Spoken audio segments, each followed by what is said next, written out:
Xo'p, bugungi darsda mask va kommentlar bilan tanishib chiqamiz. Xo'p, mask o'z kommentlar bilan birinchi tanishib chiqishda boshlaymiz. Unda xo'p, aytaylik, kommentlar bu kollaborativ ishlashda odatda kerak bo'ladi juda. Ya'ni bir o'zingiz emas, bir nechta jamoa a'zolari bilan bitta share degan narsa bor. Bular hali gaplashamiz bu haqida. 2-3 kishi bitta fayl ustida ishlasa bo'ladi. Bundan tashqari bir o'zi ishlagan taqdirda ham ba'zi bir joylar bo'ladiki, uni dasturchilarga va sizni faylga kiradigan boshqa odamlarga eslatmalar yozib ketishi mumkin. Buning uchun odatda C tugmasi yoki buni bosamiz, ya'ni kommentni bosamiz va xohlagan joyimizga yoki bunday belgilab turib, muayyan hudud uchun ham yozsak bo'ladi, aytaylik mana. Mana shu hudud uchun komment yozdim yoki mana shu to'rtburchak ichiga komment yozdim. Aytaylik, bu test uchun deb enterni bosaman yoki buni bosib turib nimalar emojilar qo'yishim mumkin. Emoji menga bunaqa shaklda ko'rinaveradi, lekin aslida u tomonga emoji ko'rinishda ko'rinadi yoki kimnidir mention qilib ketishimiz mumkin. Ya'ni masalan Abbos akani mention qilib ketishim mumkin yoki Abbos Zanaboyevni. Enterni bosaman yoki sendni bosaman, bo'ldi. Bu komment yozildi. Endi V'ni bosib qaytaman, lekin komment ko'rinib turaveradi. Bu shift bilan C'ni bosam bu yo'qoladi. Ya'ni yo'qoladi degani hidden bo'ladi shunchaki. Lekin aslida komment bor. Mana endi kommentni ustiga bitta bosaman va quyidagicha ko'rinish hosil bo'ladi bizda. Bosib turib mark as unread, ya'ni belgilanmagan qilish, o'shanga link olish yoki o'chirib yuborish mumkin kommentni. Va bu yerda resolve bor. Ya'ni resolve bossam bu komment hal bo'lgan qilinadi. Ya'ni bu kommentni yo'q qo'yadi, o'chirib yuboradi. Bo'ldi. Boshqa komment yo'q. Kommentlarni keyin bu yoqda nimadir yozgandan keyin filtr qilish mumkin. Date bo'yicha, unread bo'yicha faqat resolved kommentlarni ko'rsatish. Ya'ni shu resolved desam, boyagi resolve qilib yuborishda bu yoqda komment turaveradi hali. Ya'ni butun batamom o'chib ketmagan bo'ladi, shunchaki soft delete bo'lgan bo'ladi. Ya'ni bizga ko'rinmay turadi bu yoqda. Lekin bu yoqdan filtr qilib uni ko'rsatib olish mumkin. Xo'p, mana komment mana shunaqa. Xo'p, V'ni bosdim. Bu kommentni o'chirib yubordim. Okay. Endi mask bilan tanishib chiqamiz. Mask bu mana ikkita nima turibdi, obyekt, ikkita element, layer, bittasi ustida, bittasi tagida. O'shani bir-biriga kesishadigan nuqtasini bir-biriga kiydirib yuborish mask deyiladi, aytaylik. Mana to'rtburchak chizdim, unga qanaqadir liner gradient berdim. Bu tomonni bunday tortdim-da bu yoqqa, bu tomonni bu yoqqa tortdim.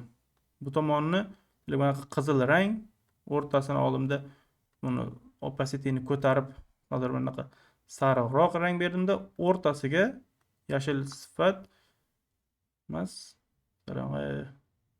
qanaqa Instagramdagi o'xshagan bunaqa rang tushdi mana.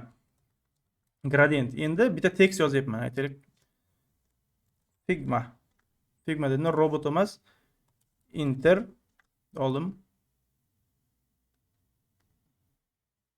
Black qildim, razmerini katta qilyapman, aytaylik, mana ichiga to'ladigan qilib. Endi buni o'rtasiga oldim. Buni ham bunday olsam, mana shuni ichida kattaraveradi endi, qancha kattargan sari mana o'rtada. Xo'p, mana joylashtirdim-da. Endi ikkalasini belgilayman-da. Mask inkibidim oyga o'xshagan narsa turibdi. Use as mask. Buni bosib yoki Ctrl Alt M tugmalarini bosish orqali kombinatsiyasini mask qilish mumkin. Bitta bosdim-da. Mana bunaqa holat bo'ldi. Xo'p, nimaga? Chunki hozir bu nima yozuv rasmda yoki rasmni to'rtburchakning ustiga mask bo'ldi. Lekin bizda hech qanaqa effekt ko'rinmayapti. Endi agar mana bu narsani tekstni buni orqasiga o'tkazib, ikkalasini endi ushlab mask qiladigan bo'lsam, bunaqa holat bo'ladi. Ya'ni rasmni tekstni ustiga, mana tekst orqada turadi, ustida rasm. Shunday mask qildik, ikkalasi kesishgan nuqtada shunaqa oldiki, ustiga tip mask bo'lib qoldi bu narsa. Mana bunaqa holatda. Xo'p, buni yana qayerda ishlatish mumkin? Odatda shunaqa qanaqadir grafik elementlar, chiroyliroq elementlar yaratishda ishlatish mumkin. Yana bitta narsada ishlatish mumkin, aytaylik.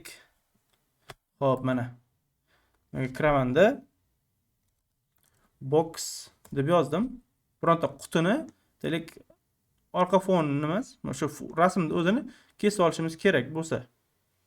Ya'ni Photoshopda ham qilsa bo'ladi buni, lekin Figmada mask tool orqali kesib olish mumkin. P'ni bosdim. Orqali bunday chizyapman. Bu chegaralarni belgilab olyapman-da.